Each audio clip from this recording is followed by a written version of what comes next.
कृष्ण हा हा बरोबर आहे वाचून दाखव. तुमच्या. थोडक्यात म्हणजे आता मला काही ताणभूक लागत नाही आणि तुमच्या म्हणजे वचनांचं म्हणजे भागवत सांगताय त्याचं मी पान करतोय असं म्हटलंय त्यांनी. आणि यात एक पाहण्यासारखं आहे म्हणजे महाराजांनी सांगितलं त्याला परोक्ष ज्ञान झालेलं आहे ऑलरेडी, म्हणजे सगळा अभ्यास त्याचा रेडी आहे. हो. कर्ममार्गही पूर्ण त्याचा व्यवस्थित झालेला आहे. हम्म. म्हणजे ते झाल्यानंतर अ, तर म्हणजे त्या ज्ञानाने मोक्ष त्याचा होऊ शकला नाहीये, कारण ते परोक्ष राहिलं ना. ते परोक्ष ज्ञान हो. अपरोक्ष होण्यासाठी भक्तीची आवश्यकता आहे. ते उद्या येतात 10 वाजता तुमच्याबरोबर. ती ते बोलतायत तुमचे. भक्ती त्यांना म्हणजे शुकाचार्यांच्या या भागवताच्या सांगण्यातनं मिळाली असं. एक मिनिट हा. तर म्हणजे भक्ती निर्माण होण्याकरता म्हणजे अ, ईश्वराच्या कथेचा किती उपयोग आहे तो ह्यात आलेला आहे, की ईश्वराच्या कथेने महाराजांनी द्विसासरीच्या सुरुवातीलाही जे सांगितलं आहे की भगवंताच्या प्रभू दत्तात्रयांचं रूप असो, श्रीकृष्ण भगवान असतो, कोणतंही भगवानांचं जे रूप आहे त्याच्या कथांच्या श्रवणाने भगवान आपल्या चित्तात उतरून चित्ताचा मल दूर करतात आणि तिथे प्रकट होतात. तर हा भागवत भागवताच्या श्रवणाचं म्हटले महत्व आहे. म्हणून महत्व सांगितलं. भागवताच्या श्रवणाने परीक्षित राजाला विधेयी मुक्ती मिळाली. हा विदेह मुक्ती मिळाली. म्हणजे विदेह मुक्ती म्हणजे मरेपर्यंत प्रारब्ध आहे. अ, तर तेव्हा जे योगाभ्यास करून ज्ञानाचा अभ्यास करून ज्यांना समाधीची प्राप्ती होते ते समाधीतनं उतरल्यावर ते परत कुठे ना कुठे त्यांना मायेचा प्रभाव होतो, त्यांचं जे प्रारब्ध असतं त्याप्रमाणे. पण भगवत कथा श्रवणाने प्रारब्ध सगळं संपलेलं आहे, त्यामुळे तो जागृतावस्थेतच त्याला तो ज्ञानाचा अनुभव आहे, तो आनंद सच्चिदानंद प्राप्त झालेला आहे. भगवंताचं स्मरण आहे, भगवंताचं स्मरणामुळे त्यांचं दर्शनही आहे अंतर्मनात. असा तो विदेहमुक्त झाला. हे म्हणजे ईश्वर कथेचं हे महत्व आहे. बरोबर. त्या ऋषिकुमाराने शाप दिला. म्हणजे क्षुधा तृषा यांच्यामध्ये सापडलेला तो होता. आनंदमय प्राणमय मनोमय कोशांपैकी अन्नमय कोशामध्येही होता, प्राणमय कोशामध्येही होता. तृषा ज्या अर्थी तो सहन करू शकला नाही त्या अर्थी त्या प्राणमय कोशाशी त्याचे तादात्म्य टिकूनच राहिले आहे आणि अन्नमय कोशाशी तर तादात्म्य आहे. अशा स्थितीत असताना सुद्धा एकदम त्याचं सुकृत म्हणा, सद्गुरु शुकदेवांची कृपा म्हणा, त्यामुळे त्या कोशातून तो बाहेर बाजूला झाला. मला तहान नाही, मला भूक नाही, मला संपूर्ण कृष्णचरित्र सांगा असं म्हणतो आहे. ते 2-4 दिवसात एवढी महाराजांनी भूमिका तयार झाली कशी? महाराजांनी ते भक्तीच्या प्रवचनात सांगितलंय तसं की भक्ती मार्गाने जाणाऱ्याला वेगळा इंद्रिय निग्रहाचा अभ्यास करायची करावं गरज लागत पडत नाही. नाही. वासनाक्षयाचा अभ्यास बरोबर. करायची गरज पडत नाही. आणि ज्ञानमार्ग किंवा योग मार्ग हा कठीण का? ज्ञानमार्गात मायेपासून बाजूला व्हायचंय, विषयांपासून बाजूला व्हायचंय, साधन चतुष्टय संपत्ती मिळवायचे. ते थोडंसं निगेटिव्ह मोटिवेशन झालं. म्हणजे हे नको म्हणताना चिंतन कशाचं झालं, तर त्या विषयांचंच चिंतन होतं. या विषयांपासून मला बाजूला जायचंय. पण भक्तीमध्ये कसं आहे, ते विषय आहेत, आपल्याला कामक्रोध आहेत वगैरे, हा विचार करत बांधत राहतो. बसण्यापेक्षा पूर्ण भगवंताचाच विचार आहे. आणि त्याच्यात एकदा रंगलं की तहान भूक सगळं विसरला गेलाय तो परीक्षित राजा. म्हणजे त्याला अन्नमय प्राणमय कोशात असताना राग पण आलेला आहे आणि आयुष्यभर धर्माने वागलेला. तिकडे अर्थात त्याचं एक कारण पण सांगतात की जरासंधाचा मुकुट घालून तो गेला, म्हणजे त्या अच्छा. संगतीचाही परिणाम आहे त्याला की अशी बुद्धी झाली. हा. तर तो पण ते सगळं जेव्हा भगवत कथेत इंटरेस्ट निर्माण होणं हेच फार कठीण आहे. म्हणजे महाराजांनी एका ह्याच्यात सांगितलंय की बहुत सुकृतांची जोडी म्हणून विठ्ठले आवडी म्हणतायत. मग भक्ती प्रेम हे त्याच्या पुढे नुसती आवड निर्माण होणं अ, हेच कठीण आहे. आणि विठ्ठले आवडी म्हणजे आपण अ, अ, याच्यात विवेक चूडामणीमध्ये पण महाराजांनी म्हटलेलं आहे की हे ज्ञानाचाही अभ्यास करतायत, सच्चिदानंदाचं स्वरूप समजून घेण्याचा प्रयत्न करतायत. ही पण भक्ती आहे, ही ज्ञानयुक्त भक्ती आहे. कारण अ, एक प्रेमाचा एक बेसिक स्वभाव असा असतो की ज्याच्यावर आपलं प्रेम आहे त्याला पूर्ण जाणून घेण्याची आतून तळमळ असते.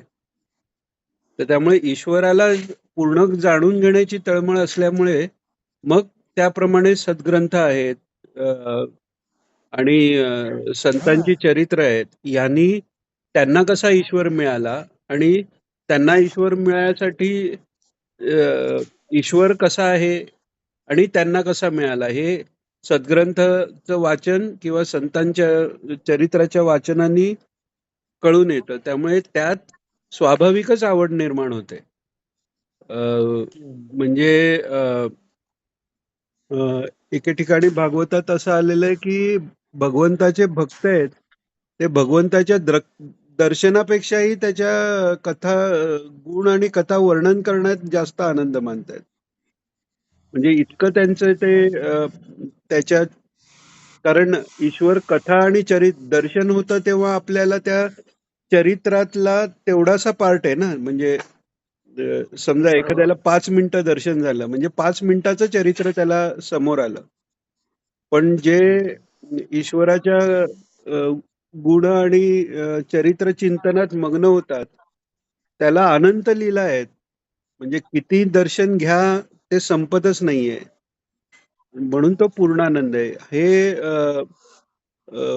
महत्व आहे. आणि म्हणून आणि शिवाय भागवत हे भगवंताचा वाङ्मय अवतार आहे. बरोबर. कलियुगात कलियुगात ज्ञान आणि वैराग्याला जे हे येणार आहे त्याच्यावर इलाज म्हणून भगवान स्वतः वाङ्मय रूपाने येऊन राहिलेले आहेत. तर त्यामुळे त्या भागवताचं नुसतं श्रवणाने त्याच्या अंतरातला सगळा मल जाऊन भगवान तिथे प्रकट झाले. त्यामुळे जागेपणीही विदेहमुक्ती जी आहे, विदेहमुक्ती म्हणजे अ, जागृतीत, म्हणजे मृत्यू आल्यानंतर मुक्ती मिळाली असं नाही.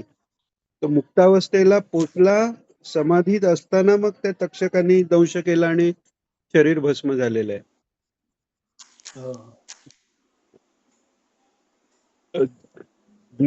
स्थितप्रज्ञाचे हे जे अ, अ, लक्षणं सांगितले ती त्यांची सहज लक्षणं आहेत. ते काय जबरदस्ती असं नाही राहत की बाबा दुःख आलं तरी मुद्दामून शांत राहायचा प्रयत्न करतायत आणि सुख आल्यावर पण ते असे अलिप्त असल्यासारखं दाखवण्याकरता काही नाहीये.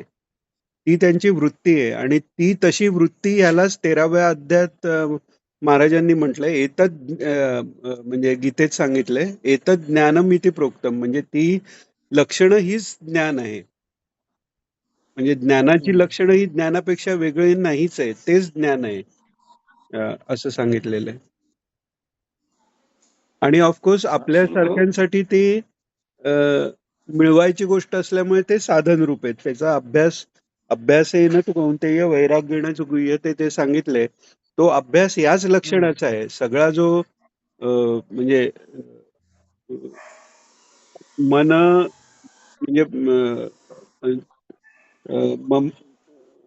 मन जे चंचल आणि दुर्निग्रह आहे, तर तस्याहम निग्रहम मन्ये वायुरेव सुदुष्कर जेव्हा अर्जुन म्हणतो तेव्हा भगवान हेच सांगतात की त्यांचा म्हणजे तू सांगतोयस त्यात काही संशय नाही, असंशयम महाभाव म्हटलंय भगवंतानी. पण तरी वैराग्य आणि अभ्यास ह्यांनी त्याचं मनाचं नियंत्रण होऊ शकतं. तर तो अभ्यास म्हणजे हाच अभ्यास आहे. ते संस्कार ज्याला म्हणतो की गुणाचं संवर्धन आणि अवगुणाचा निराश हाच संस्कार आहे. आणि तो बुद्धीवर करत राहून जेव्हा ती शुद्ध बुद्धी होते तेव्हा त्या शुद्ध बुद्धीत आत्मप्रकाश होतो. शुद्ध बुद्धी ही मायेच्या राज्यातली अगदी शेवटची म्हणजे बाउंड्री लाईन आहे. जसं आपण मागच्या वेळी पाहिलं की पहिल्यांदा म्हणजे मायेची उत्पत्ती अशी नाहीच आहे ना. मायेचं पहिलं कार्य हेच माया असण्याचं लक्षण आहे. त्यामुळे त्या त्याच्या आधी माया अशी संभवतच नाही.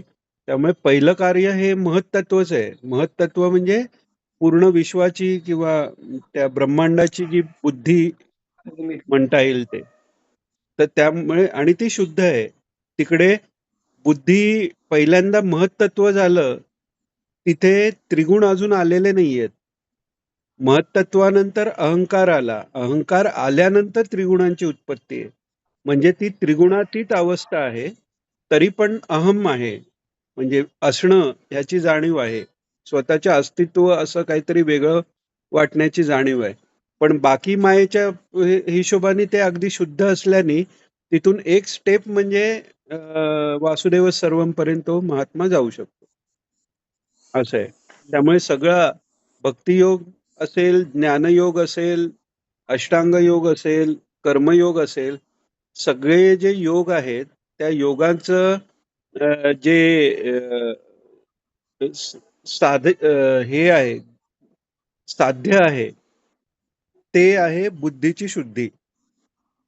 बुद्धीची शुद्धी झाली की सद्गुरु प्रसादाने आत्म्याचा लाभ होतो. कारण आत्मा हा काही मिळवण्याची गोष्ट नाहीये. तो स्वतः किंवा आनंद, तो सच्चिदानंद मिळवण्याची खरं तर गोष्ट नाहीये. कारण तो कायम प्राप्तच आहे. आपलं स्वस्वरूप आहे. पण जो भास आहे तो गेल्यानंतर सद्गुरूंच्या, कारण तिथे कर्तृत्व भावना गेली, मग सद्गुरूंच्या कृपेने तो आत्मानंदाचा लाभ तिकडे होतो.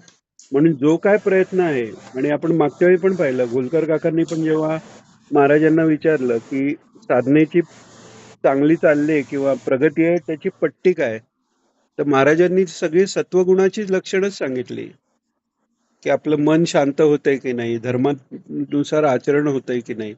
हे सगळे जे क्रायटेरिया आहेत त्यांनी आपल्याला कळतं की आपण त्या सच्चिदानंदाच्या योग्य जवळ मार्गावर जातो आहात की की नाही, नाही. आपली प्रगती होती की नाही. हा, आणि ते जे ज्याच्या योगेती होते त्याला सत्कर्म म्हणतात.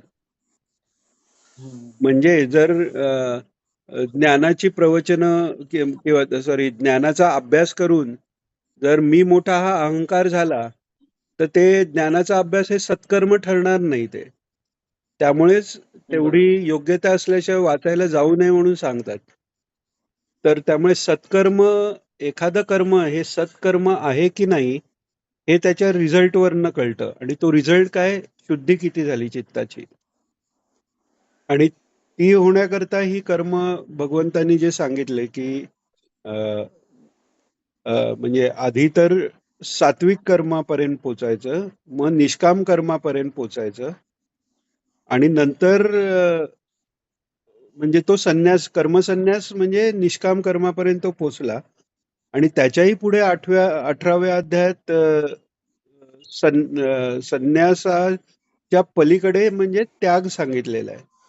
म्हणजे त्याग म्हणजे बाह्य कर्माचा त्याग नाहीये तिथे, मी कर्म करतोय हे पण मनात नाहीये.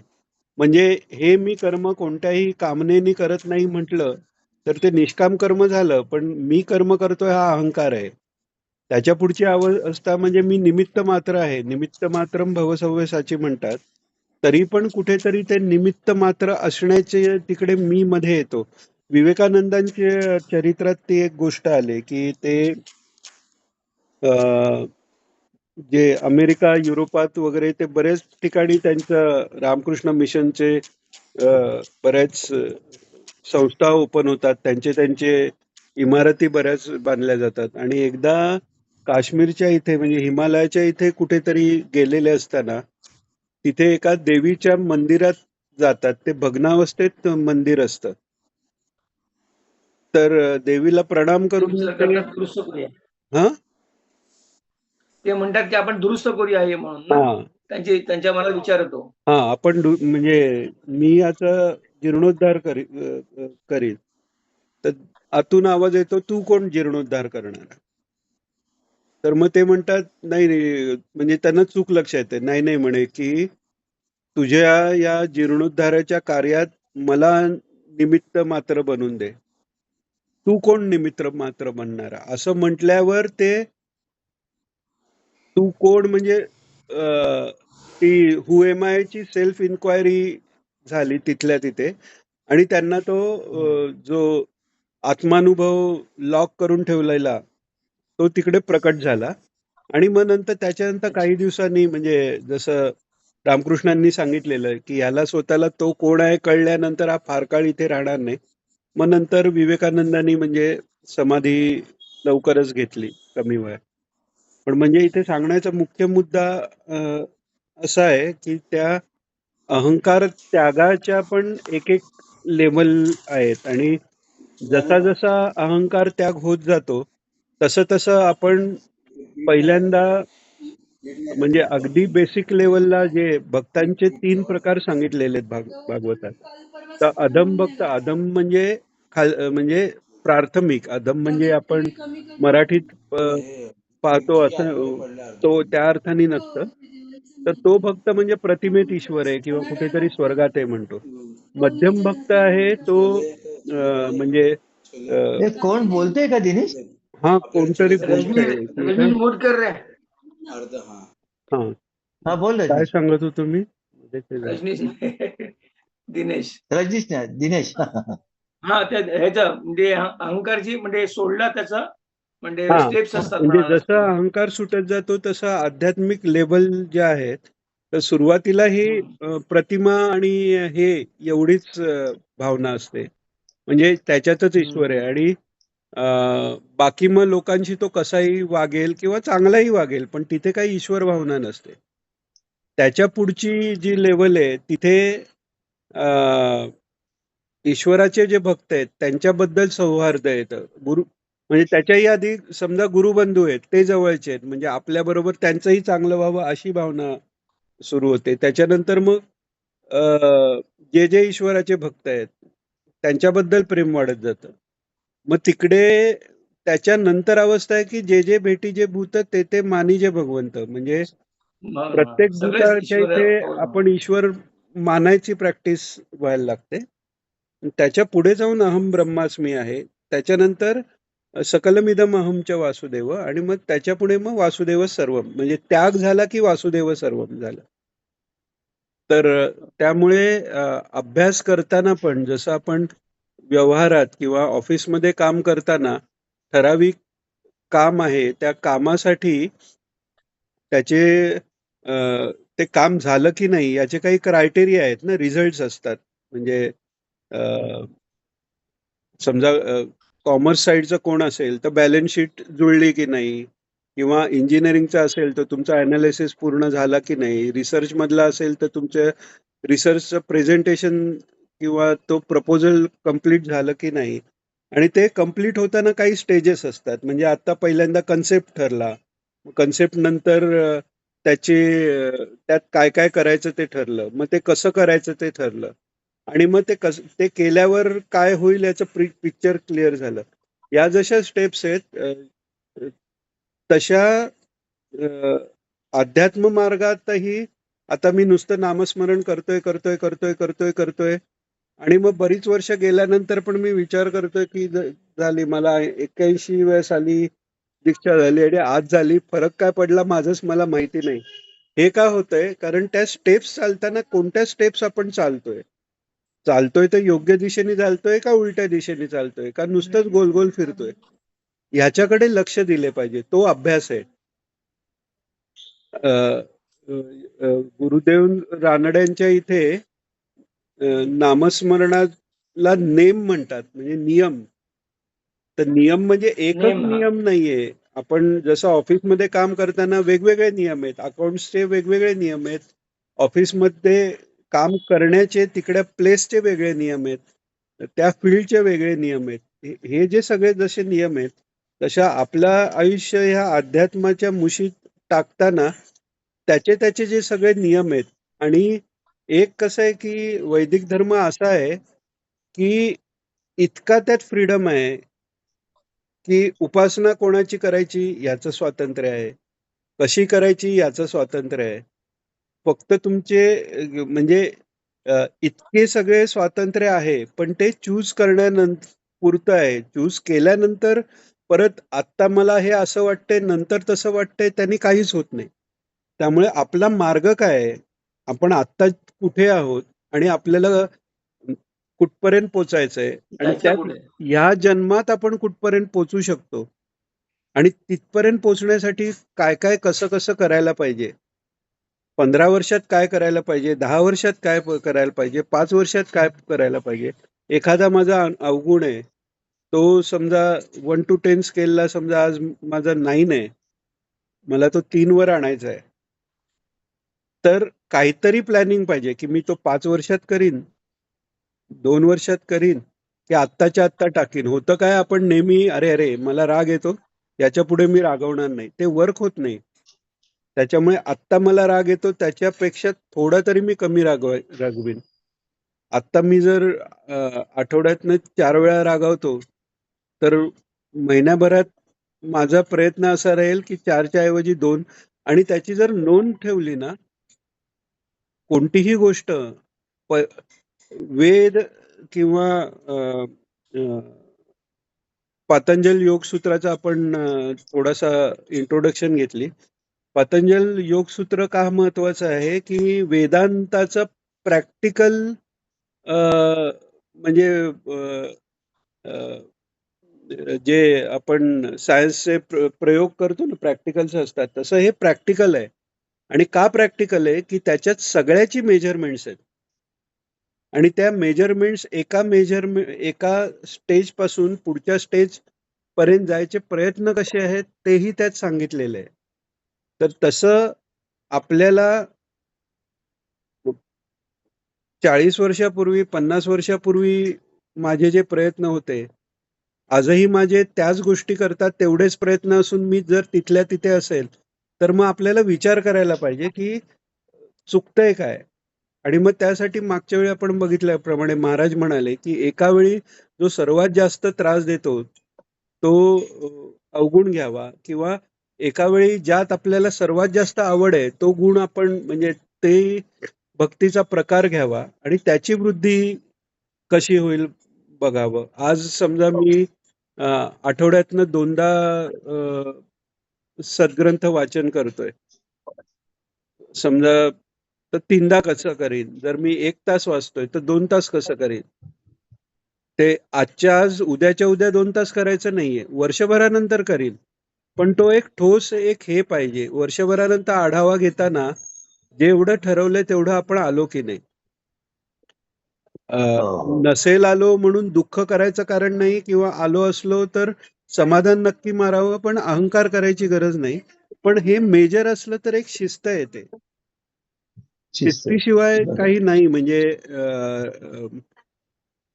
रामदास स्वामींचं चरित्र आपण पाहिलं तर 12 गायत्री पुरश्चरण त्यांनी गोदावरीत इतक्या पाण्यात उभं राहून केलेली आहेत. म्हणजे पायाला मासे चावायचे, हे व्हायचे. पण तो दृढ नियम आहे त्यांचा. उपासनेला दृढ चालवावे. ते दृढ म्हणजे कसं, की एवढं माझं झालंच पाहिजे. बरं, ते झाल्यानंतर पूर्ण देशाचं भ्रमण आहे. आता आपल्याला म्हणजे रजनीश रिझर्वेशन करून देतो, तेव्हा नव्हता. ट्रेन्स नव्हत्या. पायी प्रवास आहे. म्हणजे काही गड किंवा हे बघितलं तर तिथे माणसं जाऊच कशी शकतात हा आपल्याला प्रश्न येतो. तिथे पूर्ण पायी प्रवास आहे. म्हणजे असं नाही की व्यवस्थित घर आहे, त्याच्यात वेगळी देवखोली आहे, बसायला आसन आहे आणि शांतपणे मेडिटेशन करू शकतो. ही जी अनुकूलता आपल्याला मिळालेली आहे ती ईश्वराने, महाराजांनी आपल्याला कशा करता दिली, हे जर मनात ठेवलं ना, की मग थोडं तरी काहीतरी फरक पडायला लागतो. रेट किती जास्त किंवा किती फास्ट असं काही त्यात संबंध नाही. फक्त जसं आपण वजन कमी करताना हे म्हणतात की कालच्या पेक्षा माझं आजचं वजन कमी असलं पाहिजे, 0.1 किलोने असलं तरी चालेल. तसं वर्षभरापूर्वी माझ्यात जे दोष होते त्याचं प्रमाण थोडं तरी कमी झालं की नाही. म्हणजे रोज जसं आपण म्हणतो की झोपताना ईश्वराला अर्पण करायच्या आधी आपण आढावा घेतो की आज मी कसा वागलो. तो आढावा घेतल्यानंतर त्या आढाव्याचा ग्राफ पण आला पाहिजे. ते मला ह्यांचं माहिती आहे, आडकरांचं. आता हा मोठा नीरज आहे ना, नीरज आणि धाकटा हे ते दोघे. तर त्या आडकर काकांनी एक काय केलेलं की त्यांचे जे पर्सेंटेज ना, त्यांना तुम्ही कितवा आला वगैरे असं नाही, म्हणजे तू पहिला का नाही आला, तो का पहिला आला असं नाही. त्याचे पर्सेंटेज पहिल्या टेस्टला हे पर्सेंट, दुसऱ्या याला असा ग्राफ, आणि मग तो चढता राहतोय की नाही एवढंच तू बघ म्हणालेले ते. अच्छा अच्छा. त्यामुळे तो नीरज तर डॉक्टर झाला. म्हणजे सांगायची गोष्ट अशी की कालच्या पेक्षा आज, म्हणजे अगदी कालच्या पेक्षा आज एकदम अशी सुधारणा नाही. ग्राफ वर जाताना पण असा वर जाऊ शकतो. पण म्हणजे एक साधारण वर्षाचं टार्गेट तरी आपल्याला ठरवता आलं पाहिजे. आणि ते टार्गेट म्हणजे म्हणजे वाचनाचं असू शकेल, नामस्मरणाचं असू शकेल, सगळं असू शकेल. आपलं भक्तीच्या याच्यात पण हे एक सांगितलेलं आहे की तीर्थयात्रा आणि प्रतिमा पूजा हे बेसिक आहे. म्हणजे हे सगळेच करू शकतात. ते कमी आहे असा अर्थ नाही, पण बेसिक आहे. त्याच्यानंतर जे आहे ते म्हणजे श्रवण, मनन, निधिध्यासन किंवा आसन, प्राणायाम, प्रत्याहार, ध्यान. नाही आहे, महाराजांनी सांगून ठेवलेलं आहे. फक्त काय म्हणजे हे प्रवचन ऐकताना दुसरीकडे महाराजांनी सांगितलेल्या गोष्टी आठवतात, तेवढंच फक्त. नाही अतिशय अप्रतिम म्हणजे अगदी ऐकत राहावंच वाटतं. इतकं सुंदर सांगतोस तू. फारच सुंदर. त्यामुळे आपला ग्राफ कसा असावा हे आपल्याला आयडिया आली थोडी. प्रॅक्टिकल आहे. आपण खरी गोष्ट आहे. अध्यात्म कसं करावं प्रश्न पडतो, कारण आपण प्रॅक्टिकल बनवतच नाही ना त्याला सगळं. आणि एकदम ज्या ऐकतो ते आपण मोठे भक्त, मोठे ज्ञानी त्यांच्या कथा ऐकतो, डायरेक्ट त्यांच्यासारखं करायला जातो, नाही जमलं तर मग सगळंच सुटतं. तर एकदम तिथपर्यंत जाण्याच्या ऐवजी एक म्हणजे बेबी स्टेप जसं म्हणतात तसं थोडं मात्र त्याचा रेकॉर्ड ठेवता आला पाहिजे, त्याची ग्राफ ठेवता आला पाहिजे. ते झालं की म्हणजे तोच अभ्यास आहे. पण त्या अभ्यासाने तर वृत्तीवरती फरक पडतो थोडा. हो. अभ्यासाचं डेफिनेशनच हे आहे. अभ्यास म्हणजे एकाच गोष्टीसाठी, म्हणजे एकच गोष्ट पुन्हा पुन्हा करणे आणि पुन्हा पुन्हा करताना त्याच्यात प्रोग्रेस आणत जाणं. म्हणजे नृत्याचा अभ्यास आहे, गाण्याचा अभ्यास आहे. तिकडे कसं करतो आपण, रियाज करतो रोज, तेच का तोच रागाचा रियाज का करतोय, तर कारण त्यासाठी इम्प्रूव्हमेंट आहे. म्हणजे रोज संध्या का करायची, कारण काल संध्या केली आणि आज संध्या केली, त्याच्यात तुम्ही महाराजांचे किती संलग्न झालात, इकडे तिकडे किती वेळ गेला. म्हणजे ह्या लेवलला आपला, म्हणजे जर एखाद वेळी संध्या किंवा पूजा करताना खरंच आपलं मन लागलं की समाधान आपल्याला पण मिळतं आणि ती झालेली पूजा दुसऱ्याला बघून पण समाधान मिळतं. कधी कधी काय आपण म्हणतो ना, काय आज मस्त पूजा झाली, किंवा कोणी म्हणतं अरे छान पूजा केलेली आहे. ते त्याचं कारण म्हणजे पहिलं आपल्याला समाधान मिळेल तर आपल्या कर्मांनी दुसऱ्याला समाधान मिळू शकतं. आणि अशोक महाराज म्हणजे बऱ्याच वेळा हे सांगायचे की ज्ञानेश्वर महाराजांचं एक ओवी जी ज्ञानेश्वरीत आहे की स्वकर्म कुसुपांची अंजली, म्हणजे स्वतःच्या कर्मरूपी कुसुमांची अंजली त्या जगदीश्वराला मी वाहतो म्हणतात ते. मग ती कर्म आपली समजा वेडी वाकडी असलेली, मळलेली असली, तर ती ईश्वराला आपण वाहतो का? कुजलेली फुलं नाही वाहत ना. तसं ती मग तो हे राहतो की आज हे मी कर्म करतोय, तर तेही मला महाराजांना व्हायचंय, तर महाराजांच्या पायावर आपण हा आपला राग वाहणार का? आणि तर हा विचार आहे ना, त्यांनी आपली सतत एक म्हणजे महाराजांशी संलग्न राहायला पण मदत होते आणि शुद्धीला पण मदत होते. हाच अभ्यास. बरोबर. म्हणजे हे कशावरनं सुरू सुरू करू. झालं आपलं की जे स्थितप्रज्ञाची लक्षणं, आता इथे पण मुद्दामून महाराजांनी ते सांगितलेले स्थितप्रज्ञाची लक्षणं गीतेचा रेफरन्स न देताही सांगता आलं असतं. म्हणजे कुठेतरी तीही अपेक्षा आहे किंवा हरेश्वरला पण जे महाराजांनी आलं की गीता अशी आहे की गीता त्याच्यात पाहावी, सगळंच आलेलं आहे. अभ्यास करावा. त्यामुळे मिनिमम म्हणजे अगदी डिटेलमध्ये आपल्याला कळलं नाही, निदान वाचता तरी यावी इतकं तरी करायला हवं. बरोबर, खरंय. ही जी सर्व लक्षणं आहेत ही ज्ञानी महात्म्याची नैसर्गिक लक्षणं आहेत. हा ईश्वराचं जसं स्वल्प आहे त्याप्रमाणे ज्ञानी मनुष्य असतो. त्याचा अभ्यास करायला किती दिवस लागतील? हे म्हणजे अद्वेष्टा सर्वभूतानां मैत्रक करुण एवच, हे मागच्या वेळी पण आपण बघितलेलं गीतेत बऱ्याच ठिकाणी जे रिपीट झालेलं आहे ना की सर्वभूत हिते रता दोनदा आलेलं आहे. 12व्या अध्यायात आलेलं आहे आणि आधी एका अध्यायात आलेलं आहे. त्याच्यानंतर सर्वेषु भूतेषु, सगळ्या भूतांशी सम असल्यावर एकावर प्रेम करतो आणि दुसऱ्याचा द्वेष करतो म्हणजे ते सर्वेषु भूतेषु होत नाही. अद्वेष्टा सर्व भूताना मैत्रक करुणा एवच, मैत्री करुणा मुदिता उपेक्षा ह्यांनी राहून तो द्वेष, म्हणजे जो त्रास देणारा आहे त्याची पण उपेक्षा आहे, त्याचा द्वेष नाहीये.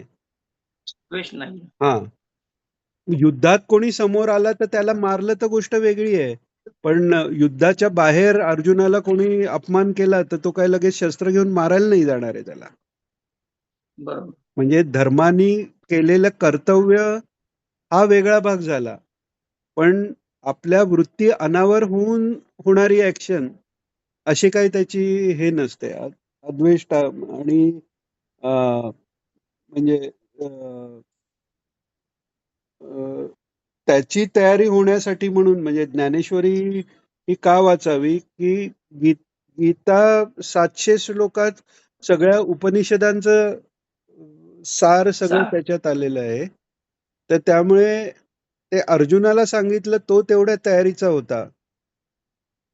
त्यामुळे नंतर कलियुगातली कमी झालेली बुद्धी हे लक्षात घेऊन ज्ञानेश्वर माऊलींनी ते अजून एलॅबोरेट केलंय. त्यामुळे अद्वेष्टा सर्वभूतानां व्हायचं असेल किंवा सर्वभूत हिते रता व्हायचं असेल तर जे भेटी जे भूत ते मानी जे भगवंत ही पहिली पायरी आहे. आपल्याला त्रास देणार आहे त्याच्याही अंतर्यामी भगवान आहेत म्हटल्यावर हे ईश्वर आपली परीक्षा पाहतोय किंवा आपल्या कर्माची फळं ईश्वर ह्या रूपाने देतोय, हा नुसता विचार जरी आला तरी तो द्वेष कमी होणार आहे. पण तो विचार नाही आला तर द्वेष वाढत जाईल. आणि मागे आपण बघितल्याप्रमाणे की भावना इवन आधुनिक जे मेडिकल सायन्स पण सांगतं की प्रत्येक भावने प्रमाणे ठराविक केमिकल्स आपल्या मेंदूत हे होतात, स्त्रावतात. त्यामुळे एखाद्याबद्दल प्रेम आहे आणि एखाद्याबद्दल द्वेष आहे, हे दोन्ही केमिकल एकत्र येत नाहीत आणि एकत्र राहिलं तर त्यावेळी प्रेम पण राहणार नाही आणि द्वेष पण राहणार नाही. म्हणजे आपल्या प्रिय व्यक्तीबद्दलचं प्रेम हे आपल्या अप्रिय व्यक्तीचं चिंतन आपण करतो तेव्हा आपल्या प्रिय व्यक्तीबद्दलचं आपलं प्रेम पण तेव्हा ऍबसेंट असतं. आपण त्याचा विचारही म्हणजे आपल्याला आपण म्हणू की सर्वात मला प्रिय व्यक्ती महाराज आहेत किंवा एखाद्याला समजा जे काय आपली जवळची व्यक्ती प्रिय आहे, पण त्या अप्रिय व्यक्तीचा आणि त्यांनी केलेल्या अन्यायाचा तो जेव्हा विचार करतो त्या विचाराच्या वेळी प्रिय व्यक्तीचा विचार नाहीये म्हणजे प्रेम कमी झालं की नाही. तर त्यामुळे अद्वेष्टा सर्वभूतानां हे त्यांना माफ करणं किंवा हा प्रकारच नाहीये त्याच्यात. त्यांना सोडून द्या, त्यांच्यावर दया दाखवा नाहीये, ही आपल्यावर दया आहे की आपल्या मनात ती घाण राहायला नको. ज्यांनी ज्याचं केलं त्याचं प्रारब्ध आहे, त्याला ते भोगायला लागेल हे पण म्हणायची गरज नाहीये आणि तशी पण इच्छा ठेवायची गरज नाही, कारण एवढा वेळच नाहीये आपल्याला. कलियुगात आयुष्य म्हणजे आधीच कमी आणि त्यातले बरेचसे म्हणजे शास्त्राप्रमाणे पैसे कमवण्यासाठी फक्त 2.5 तासाचा साधारण का 2.5 प्रहर 2.5 तास पण नसेल कदाचित ते इतकाच काहीतरी 2.5 तास मॅक्झिमम धरू एवढा फक्त वेळ दिलेला आहे. इथे 10-10, 12-12 तास आपले पैसे कमवण्यात जातात. हा कलियुगाचा हो परिणाम त्या आहे. प्रवासात मग या ह्याच्यात आपल्याला त्याच्या बाकी कोणाचा प्रवासात द्वेष करण्याचा वेळच कसा शिल्लक राहतो आणि हो, करायला खरंच. इतक्या गोष्टी आहेत तर ते म्हणून म्हणजे हे खूप म्हणजे हे पण एक क्रायटेरिया आपण हे करू शकतो की आपल्याला अमुक एका व्यक्तीबद्दल मागच्या वर्षी जितका तिरस्कार वाटत होता तो कमी झाला की नाही ओव्हरऑलच म्हणजे हे सगळे आपले क्रायटेरिया आहेत म्हणजे दुसऱ्या कोणी आपल्याला काही सांगायची गरज नाही आपलं आपल्याला उद्धरेत आत्मा आत्मानम जे भगवंतांनी सांगितलंय ते कसं म्हणजे कधी असं वाटतं की हे परस्पर विरोधी वचनं आहेत का म्हणजे एकीकडे ईश्वराच्या कृपेने सगळं होतं म्हणायचं तर ईश्वराच्या कृपेने काय होतं तर ददामी बुद्धी योगंतम येन माम उपयांती ते म्हणजे बुद्धी योग तो देतो बुद्धी देतो आणि त्या बुद्धीनी कळून घेण्यासाठी मार्गदर्शनपर उपदेश देतो त्याचे ग्रंथ सांगून देतो पण त्याच्यानंतर कसं वागायचं ते प्रत्येकावर अवलंबून आहे नाहीतर समर्थांनी दासबोध लिहिला कल्याण स्वामी एकच झाले ना सगळेच जण कल्याण स्वामी नाही झाले तर तसं आहे की जो म्हणजे शेवटी उद्धरेत आत्मा आत्मानम असं सांगितलंय श्रद्धेला श्रद्धावान लभते ज्ञानम तत्परच संयंत इंद्रिय सांगितलंय महाराज हा पण हे घेतात ओवी घेतात कोरडिया खांबी ठेवता सद्भावो त्यातूनही प्रगटला देवाधिदेवो म्हणजे तो तर नुसता खांब होता प्रल्हादाचा ना म्हणजे नरसिंह हा हिरण्यकश्यपूंनी महाल बांधताना तिकडे काही त्या खांबावर काही आवाहनाचे मंत्र म्हटले प्राणप्रतिष्ठा केली असं काहीच नाहीये तो असं बाकी नाही जसा खांब तसा तो कोरडा खांब आहे पण तिथे सद्भाव ठेवताना तिथे देव तिथे प्रकट झालेला आहे तर त्यामुळे प्रगती आपली होत नाही किंवा आपल्याला काही ते गुरुचरित्रात पण गोष्ट आहे ना का तो एक हे म्हणतो की माझे गुरु मला गुरु सापडलेले पण ते एवढे काही बरोबर नव्हते आणि मग नरसिंह सरस्वती त्याला झापतात आणि मग शेवटी त्याच्या गुरुच्या रूपात येऊनच आशीर्वाद देतात तर त्याचं तात्पर्य असं आहे की गुरु म्हणून मानेपर्यंत विचार आहे एकदा मानलं की मग तो म्हणजे मग तो परब्रह्मच आहे मग तिकडे त्यात कमी जास्त काही विचार करून उपयोग नाही ते मागच्या वेळी आपण कोणीतरी अच्छा. म्हटलं नाही का त्या साधूंची गोष्ट हे तो काहीतरी प्रवचनकार असतो तो सांगतो की नामस्मरणाने भवसागर तरून जातो आणि त्या गवळणी असतात त्या भवसागर तरतो तर ही नदी पण तरता येईल म्हणून जातात म्हणजे त्या गुरुची बरोबर योग्यता नाहीये पण ह्यांची श्रद्धा इतकी आहे महाराज जे सांगतात की शब्द प्रमाण का सर्वात महत्वाचं कारण नुसतं नैनन चिन्नती शस्त्राणी नैनन दहती पावका याच्यावर नुसता विश्वास ठेवून ज्ञानाची प्राप्ती पूर्ण न झालेले पण नुसत्या त्या एका श्लोकाच्या बळावर हसत हसत फासाला गेले जे क्रांतिकारी आणि त्यांना क्रांतिकारी मुक्तीच आहे ना म्हणजे देशाच्या कार्यासाठी गेले म्हणजे तो लढाईत मृत्यू आल्यासारखाच तो मृत्यू आहे त्यांना मुक्तीही मिळाली तर त्यामुळे तो दृढ जे आपण म्हटलं उपासनेला दृढ चालवावे त्यावेळी नुसतं करण्यातली दृढता नाहीये दृढता ही श्रद्धेतली ही जास्त आवश्यक आहे कारण ते अंतरंग आहे बाहेरची उपासना किंवा बाहेरचे जे व्रतवैकल्य आहेत ते बाह्य साधना आहे आतली साधना म्हणजे तो काय आहे, म्हणजे काही केलं तरी तो विश्वास कमी होत नाहीये हे दृढ झालं तर तसं करून आणि ही मापदंड घेऊन हळूहळू हळूहळू पुढे जाता येतं म्हणजे आपल्याला बरोबर. हं. आता इथे एखाद वेळेस अशी शंका येऊ शकते की हे आता स्थितप्रज्ञाचे गुण किंवा गुणातीताचे गुण वगैरे आहेत अ, हे म्हणजेच ज्ञान म्हणतायत. म्हणजे ज्ञानाचा विकास आहे हे कसं काय? तर त्याचं एक उदाहरण आपण घ्यायचं झालं तर असं म्हणू, की समजा फॅन ऑन केला आणि तो फिरायला लागला नाही, तर आपण म्हणतो वीज नाहीये. जरा वेळाने तो आपोआप चालू होतो. ते म्हणतं आत्ता वीज आली. आता वीज ही काही गार वस्तू नाहीये. वीज ही काही गोल फिरणारी वस्तू नाहीये. विजेत हे कोणतेही गुण नाहीयेत. पण ह्या इक त्या सिस्टीममध्ये ती वीज त्या प्रकाराने मॅनिफेस्ट होते. तसा तो निर्गुण निराकार भगवंत जो आहे, तो जर एखाद्याच्या चित्तात मॅनिफेस्ट झाला, तर त्याची बाह्य लक्षणं ही जसं फॅन गोल फिरतो हे त्याचं बाह्य लक्षण झालं. तशी ती याची बाह्य लक्षणं ही दिसू लागतात. आणि ती इतकी एकरूप आहेत म्हणून ती लक्षणं दिसली म्हणजे तो ज्ञानी झालाच आहेच, हे सिद्ध होतं असं. बरोबर. 4 दिवसापूर्वी आणखीन तहान लागून अन्नमय प्राणमय कोशात हं. आता शुकाचार्यांच्या पुन्हा उपदेशाने आणखी म्हणजे तो सुद्धा विधेयमुक्त होऊन गेला. म्हणजे जे करायला वर्षानुवर्ष जन्मानुजन्म जातात जातात. बरोबर. ते 4 हम्म. दिवसातही पॉसिबल आहे.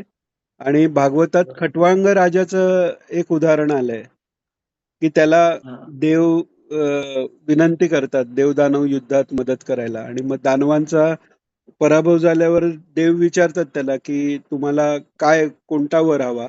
मुक्ती काही आम्ही देऊ शकत झोपायची. नाही, ते फक्त भगवान विष्णू देऊ शकतात. तर तो खटवांग राजा विचारतो की माझं आयुष्य किती शिल्लक आहे. तर ते म्हणतात एक मुहूर्त म्हणजे पूर्ण 1 तास पण नाही, काहीतरी 39 मिनिटं काय जे काही असेल ते. तर तेवढ्यात हो. तो ईश्वराचं अ, चिंतन करून मुक्त चिंतन. होतो. फक्त प्रश्न काय आहे की आपल्याला असं वाटतं की आपल्याला भरपूर वेळ अवेलेबल आहे. त्या सुरुवातीलाच म्हणजे बरोबर. परीक्षित राजाला कडे जेव्हा शुकाचार्य येतात, तेव्हा तो पहिल्यांदा हाच प्रश्न विचारतो की ज्याचा मृत्यू जवळ आलेला आहे त्यांनी काय करावं? तर तेव्हा हम्म. शुकाचार्य म्हणतात की राजा, मृत्यू तर सगळ्यांच्याच जवळ आहे. तुला फक्त त्याची जाणीव झालेली आहे. जाणीव झाली. हां. तशी ती नाथ महाराजांची एक गोष्ट सांगतात, की एक व्यक्ती त्यांना विचारायला येतो, की "महाराज मला क्रोध अजिबात आवरत नाही. भयंकर राग येतो म्हणे मला. तर मी काय करू?" तर ते म्हणतात, "अरे राग-बीग कसला घेऊन बसलाय? उद्या 12 वाजता तू मरणार आहेस म्हणून." तर हा त्या अरे काळजीत जातो. दुसऱ्या दिवशी 12 वाजतात, मृत्यू काय येत नाही. 1 वाजतो, 2 वाजतो. हा येतो नाथ महाराजांकडे. "महाराज तुम्ही म्हणालात मी मरणार, पण मी काय मेलो नाही." ते म्हणतात, "ते जाऊन दे. काल आपलं बोलणं झाल्यापासून आत्तापर्यंत किती वेळा चिडलास?" किती वेळ "चिडलेलं रागवला. काही नाही." त्यामुळे हीच जाणीव कायम ठेव. म्हणजे मृत्यू जर जवळ आहे ही जर जाणीव राहिली, तर तो वेळ कमी आहे हा जो सेन्स आहे ना, तो सेन्स एकदा आला की बाकी सगळ्या गोष्टी त्याच्या मनाने दुय्यम वाटायला लागतात. ओके. म्हणजे समजा घराला आग लागलेली आहे मोठी, तर घरातून बाहेर पडताना मी चांगले शर्ट पॅन्ट घालीन, भांग पाडीन, मुली असतील तर लिपस्टिक लावून जाईन, हा विचार तेव्हा कळत नाही, कारण मृत्यू आलाय जवळ. तेव्हा मग बाकी सगळा विचार बाजूला पडतो. त्यामुळे मृत्यू हा कायम जवळ आहे. याची जर जाणीव ठेवली तर हा अभ्यास व्हायला सोपा जातो. अरे वा वा. तेच म्हणतात ते. आपल्याला आपल्याला अभ्यास म्हणजे आपल्याला म्हणजे जे अ, दोघं छोटी मंडळी सोडली तर झालं ना, अर्ध्यापेक्षा जास्त सगळ्यांचेच गेलेलेच आहेत. गेलेलं आपलं आयुष्य. बरोबर आहे. 50च्या वर म्हणजे अर्ध्यापेक्षा जास्त झालं की. अजून अभ्यास कसला करताय आता? लहान असलेल्यांनी अभ्यास करायचा, मृत्यू कधीही जवळ आहे. आपल्याला तर माहिती पाहिजे मृत्यू जवळ आहे. आम्ही तर टच करून आलोय असा मृत्यू. या जनरेशनचा अजून पण कमी झालाय लाईफ स्पॅन. हो. 60s मध्ये. डार्क ट्रुथ बट आहे तसंच. अजून अजून आम्हाला वाटतंय की आमचं भरपूर आयुष्य आहे हो. त्याचा परिणाम हा तेच. पण आता दिनेशनी सांगितल्यापासून वाढले की आता उद्या कधी पण काय पण होईल. एकदा हे अं, अं, धर्मराज काहीतरी म्हणजे दान करायचं असतं तर ते म्हणतात उद्या करीन. तर भीम त्यांना उद्या करेन. म्हणतो म्हणजे तुम्हाला खात्री आहे तर उद्यापर्यंत आयुष्य असेल ते. त्यामुळे पुण्यकर्म दान वगैरे हे असं आहे की मनात आलं की पटकन करून मोकळं व्हावं, कारण उद्याचा भरोसा नाही काय. बरोबर. हो ना, म्हणजे आता ते आपल्याला जी कल्पनाच नव्हती हो. त्या म्हणजे भगवान शब्दाची हेच एवढी आहे त्यांनी गुरु धरला पाहिजे आपण म्हणून. ते प्रत्येक ते गीतेचं ह्याच्यात इवन भगवान म्हणजे गीतेचं जर त्या अर्थाचं वाच. जर ऐकलं ना मधुदादा, तर त्याच्यात ते थोडस सांगितलंय की कधी पार्थ म्हणाले, अर्जुनाला पण हा. भगवान म्हणताना कधी पार्थ आता म्हणाले. आम्हाला कळेल ते त्यावेळेला ती साधू हा असताना कळेल. हा. तर पार्थ का बरोबर. म्हणाले तर तिथे कुठेतरी त्याला त्याच्या आईची पण स्थितीची जाणीव करून द्यायची, तेव्हा पार्थ म्हणाले. बरोबर. किंवा याच्या वेळी पहिल्या अध्यायात जेव्हा हा अर्जुन सांगतो या सगळ्यांचा नाश होईल वगैरे, तेव्हा तो एकीकडे मधुसूदन म्हणतोय. मग या प्रत्येक संबोधनाचाही अर्थ आहे आणि त्यातनं आपल्याला बऱ्याच गोष्टी अजून हे तर फक्त संबोधनाचं झालं आणि मग संबोधन सोडून पुढे जो सगळा उपदेश आहे त्यांनी तर अजूनच पुढे अर्थ आहे. आणि याच्याकरता आपण मागे पण कोणत्या तरी याच्यात हा विषय आलेला की आचार्य महाराजांनी भगवान उवाच पहिल्यांदा आले तिथून सुरुवात केलेली आहे. म्हणजे उपदेशाला जी सुरुवात झाली दुसऱ्या अध्यायात तिथून गीता भाष्याला सुरुवात केली, पण ज्ञानेश्वर माऊलींनी युद्ध सुरू व्हायच्या आधीच्या परिस्थितीपासून सुरुवात केली भावार्थ असल्यामुळे. कारण अर्जुनाची मनस्थिती काय आहे, त्या धृतराष्ट्राची पहिल्यांदा, मग धृतराष्ट्रापासून का सुरुवात केली, दुर्योधनाचा का उल्लेख केला, मग अर्जुनाकडे का आलं, आणि त्याला अर्जुन पहिला विषाद योग म्हटलाय, अर्जुन विषाद योग म्हटलाय. म्हणजे जसा ज्ञानयोग भक्तियोग आहे तसा याला पण विषाद योग म्हटलाय. आपण आपलं म्हणून जातो काय अर्जुन कन्फ्यूज झाला आणि हे झाला, पण त्या लेवलचा कन्फ्यूज व्हायला त्याचा जो मोह आहे तो त्या मोहात पण सात्विकता आहे. धृतराष्ट्राचा मोह कशा करताय, गीतेची सुरुवातच आहे की मामका पांडवाश्चैव किमकुर्वत संजया, धर्मक्षेत्रे कुरुक्षेत्रेनी सुरुवात जी झाली तिथे त्या धर्मक्षेत्र जे कुरुक्षेत्र आहे तिथे माझे आणि पंडूचे हे काय करतायत. म्हणजे ती पूर्ण महाभारताचं जे कारण आहे ते त्या एका श्लोकात आलं आणि ते आवश्यक आहे. विनाश कशामुळे होतो तर धृतराष्ट्रासारख्या बुद्धीमुळे होतो. विनाश कशामुळे होतो तर दुर्योधनासारख्या बुद्धीमुळे होतो. विनाश कशामुळे होतो तर द्रोणाचार्य भीष्माचार्य यांना बुद्धी असून नाही त्या गोष्टीत प्रतिज्ञा म्हणा किंवा काय याच्यात अडकून गेल्यामुळे विनाश होतो. पण जो धर्माने चाललेला आहे त्याला कितीही मोठा मोह झाला तरी भगवान येऊन तो मोह दूर करतात. भगवानांनी द्रौपदीचं वस्त्रहरण होताना भीष्माचार्यांना नुसती हिंट दिली असती तरी त्यांनी तिथल्या तिथे सगळ्यांना मारलं असतं. विदुरांनी केले, विदुर म्हणजे साक्षात यमधर्म आहेत, त्यांनी मारलं असतं. पण त्यांना ती कृपा मिळालेली नाहीये, ती इथे अर्जुनातला मोह झाल्यावर कृपा मिळाली. कारण ती सात्विक वृत्ती आहे. तो म्हणतो या कौरवांना मारून मला राज्य मिळणार तर ते राज्य नकोय. म्हणजे इतका अन्याय करणारे जे कौरव आहेत त्यांनाही तो आपलं मानतोय. म्हणजे अद्वेष्टा सर्वभूतानाम हे अर्जुनाकडे ऑलरेडी आहे. मैत्रक करुण एवच हे त्याच्याकडे ऑलरेडी आहे. आणि म्हणून 16व्या अध्यायाच्या सुरुवातीला जेव्हा दैवी संपदा आणि आसुरी संपदा सांगताना भगवान म्हणतात की तुझ्याकडे दैवी संपदा ऑलरेडी आहे त्यामुळे तू शोक करू नकोस. म्हणजे अभिजातोसी म्हटलंय, म्हणजे आधीपासूनच, अभि म्हणजे अगोदरच पासून तुझ्याकडे दैवी संपदा अगोदरच आहे हे भगवान सांगतायत.